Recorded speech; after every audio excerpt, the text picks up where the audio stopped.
She drained my power for 5 months straight, then had the nerve to call me petty when I asked her to stop. So, yeah, that's the short version, and if you want the messy, slow burn one, pull up a chair. My name is Tom Reyes. I'm 43, and I run a little diesel repair shop on 7 acres just outside Silver Ridge, New Mexico, dust diesel, and an ugly chain-link fence that never quite stayed upright. My place sits at the end of a county road that changes its mind halfway through and turns into gravel and then dust like it can't decide if it wants to be a road or a suggestion.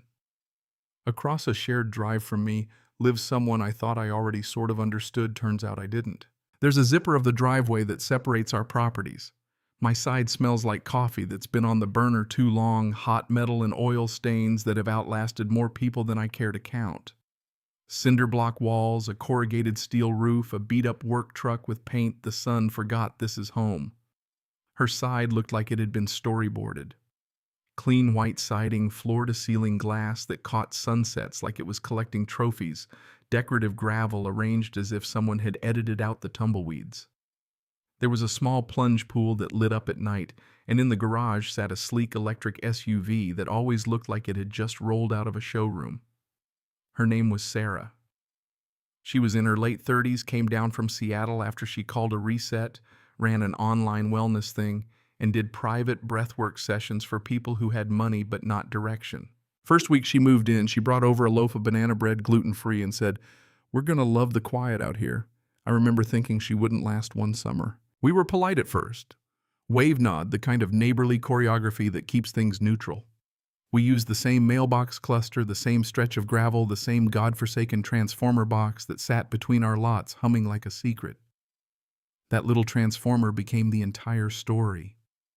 Late March, after a long day of replacing injectors on a farm truck, I stepped outside to stretch, and there it was, a bright orange extension cord, industrial grade, lying across the hard dirt, like a vein running from an outlet on my shop fence, snaking low along the ground, disappearing under the corner of her garage door. I stood there a minute, trying to make sense of it like you do when you see something that's almost right but not quite. I unplugged it. It was warm in my hand. That night, my electric bill jumped $238 compared to the same month the year before. I blamed myself at first. Maybe I'd run the compressor more, maybe the shop had needed extra heat, but the next month it was up again, and the next. Over 5 months, it added up to about $1,200. That's not pocket change when you run a small shop and margins are thin. I taped a note to the plug. "Please do not use my outlet. Call me if you need to discuss utilities." Simple, right? The next morning, the cord was plugged back in, and there was a laminated card sitting on my workbench. How she got in past the gate, I don't know, but she had left it like a centerpiece. "It is just electricity, Tom. Let's not make this weird," it said. I laughed because it was dismissive in a way that felt deliberate. Electricity is not just electricity when you're the one footing the bill. I walked over to talk. She was outside, wiping down the SUV, hair pulled back, sunglasses on her head like armor. "Hey," I said, keeping my voice even. "You're pulling power from my outlet." She smiled in a way that didn't reach her eyes. "It's temporary," she said. "I'm waiting on the utility to upgrade my service. Things move slow out here." 5 months slow, I thought. "You've got plenty of capacity." She shrugged, which, if you heard it the way I did, landed like a small jab, an assumption that my work and my bills were something to be taken for granted. It stopped being about money then and started being about respect. I'm not confrontational by nature. I fix engines. People are messier. I considered letting it go. Maybe she'd figure it out. Maybe someone at the co-op would notice. But every time I saw that orange cord, a little part of me tightened. One Saturday, I drove into town and pulled the original property file from the county clerk's office. The land division documents were scanned, yellowed at the edges and official looking. I sat in my truck reading them until my eyes blurred. The transformer servicing both houses deeded to my parcel. The primary account holder with the rural co-op my name. Her house tied into a distribution line that crossed the easement, sure, but it hooked into my infrastructure first. Her lights were on because my name was on the paperwork. Sitting there with those papers, I didn't feel vindictive. I felt heavy with obligation. My dad used to say when I was a kid in his shop, "If it runs through your hands, it runs through your name." He meant workmanship. If you put something together, your reputation is bolted into it. I sat with that, and realized what else ran through my name. Now her air conditioning in August, her warming lights, that electric SUV humming at night. I wanted fairness. But fairness sometimes needs leverage, and leverage needs an understanding of the system, something Sarah didn't have. So instead of a dramatic march across the gravel waving deeds, I did what I do best. I worked with hardware, but let me be clear. I'm not going to give you a how-to on fiddling with other people's power. That isn't the point. What I did was build a non-destructive management setup. Nothing dangerous, nothing permanent, that would make her charging hiccup if it exceeded reasonable load. My aim wasn't to plunge her house into darkness, it was to make using the outlet inconvenient enough that she'd notice and fast. The first night after I set it up, I sat in the dark of my office with the window cracked, listening. At 9:17 p.m., I heard a soft click from inside the panel, then silence. 10 seconds later, click, power back. Across the yard, I could hear the faint rhythm of her charger trying to catch up, stop, start, stop, like a dog pawing at a closed door. I didn't smile. I exhaled. I hadn't realized how long I'd been holding my breath. Day 1. Nothing public happened. Day 2, the performance began. I was under the hood of a backhoe when her garage went up and down 3 times in 5 minutes. She stood there in pricey workout clothes, phone in hand, staring at the charger like it had betrayed her. Blue ring, click, silence. She tried again, click, silence.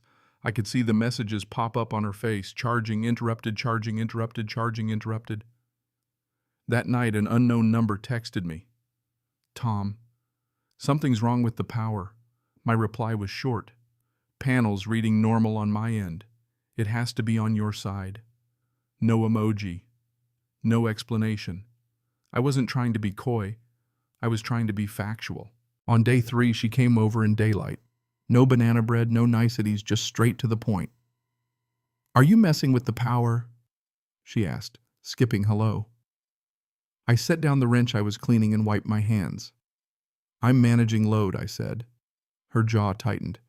You can't just sabotage my house because you're annoyed. This is retaliation. No, I said. This is control. She took a step closer. I have clients, I have calls. My vehicle needs to charge. I have bills.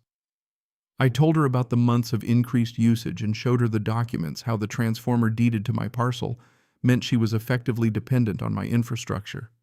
I had a packet with an itemized breakdown, 5 months of increased usage, the total, and a drafted agreement for how to share costs and manage future high-load installations.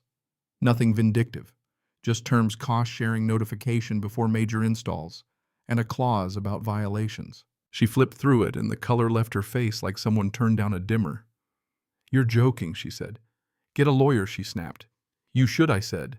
Bring them the deed. Bring them the account statements. Bring them the transformer record. There's a moment in confrontations where both people realize the ground has shifted. I've seen it in eyes before, people expecting either a meltdown or surrender and getting neither. I hadn't exploded, I hadn't folded, I'd moved chess pieces while she was still playing checkers. She left without another word. The hiccups in her charging continued like clockwork. 3 days later, a certified envelope arrived for me, not from a lawyer, but from her. Inside was a cashier's check for the full back payment plus a penalty and a signed, notarized agreement. I stood in the shop holding that paper and felt something I didn't expect, relief more than triumph. I hadn't wanted to humiliate her. I wanted boundaries to protect something that had my name on it, something I'd kept working so it worked for everyone. For months after things were quiet. Her charging behaved. She paid her share. We nodded when passing on the driveway, polite but not warm. The balance was no longer assumed. Months later, I watched a crew unload solar panels onto her roof, $30,000 of panels catching the sun like a stack of black mirrors. For 3 days, they climbed across her shingles, bolting the future in place. She never looked over at my side while they tied into her system, and the inspector flipped whatever switch they flip, making her partially self-powered. I assumed she'd be smug, maybe lecture me on sustainability. Instead, she showed up one evening with a 6-pack of local beer and stood at my open bay like she was stepping into foreign territory. You busy? She asked. Always, I said, but I waved her in. She looked around like she'd never really seen the shop, the weld marks, the old calendar with a tractor on it, the photo of my dad above the bench. I didn't realize your dad ran a place like this, she said, softer than I expected. Ran one better, I said. She set the beer on a crate and then quiet. I shouldn't have assumed about the electricity about you. She laughed, the kind of small, embarrassed laugh people use when admitting something uncomfortable. There was no grand apology, nothing cinematic, just a real human pause and a small admission. It landed the way honesty does when it's earned, not forced. We didn't become best friends. That's not how it went. But something shifted toward mutual respect carved out of friction. She began texting before scheduling contractors. Load won't exceed agreed threshold. Little things that meant she learned the system, or learned to ask. Once, during a bad monsoon, her inverter tripped and half the house went dark. She came over in the rain and asked, "Can you take a look?" I grabbed a flashlight and walked across the mud reset, the breaker standing in her garage while rain dripped off my hat. When the lights flicked back on, she simply said, "Thank you." That was enough. Looking back, the story could be told two ways. I did what some say was petty, others say I should have sued or just eaten the cost to keep the peace. I could have cut her off entirely and been in the wrong. What most people miss is that this wasn't really about the money. It was about assumptions about the quiet math people use when they decide someone else's work is background noise. When you grow up fixing things with your hands, you learn that nothing runs by accident. Power lines, water pipes, engines, relationships, they all need someone to maintain them. If that someone is you, you get to set the terms. A year on, I drove up at dusk and saw the panels on her roof catching the last light. They turned almost purple against the sky. No orange cord snaked across the dirt anymore, no nightly cycling, just quiet. For a second, I wondered if I'd missed something, the drama, the sense of control, but I realized I hadn't. What I had was a lesson: you can be kind without being a doormat. You can enforce boundaries without screaming. And sometimes the most effective response isn't a fight, it's a system. So tell me, was I justified in setting up that little management system, or did I escalate when a handshake would have done? Should she have paid the moment I showed her the bill, or was she right to push back until the facts were plain?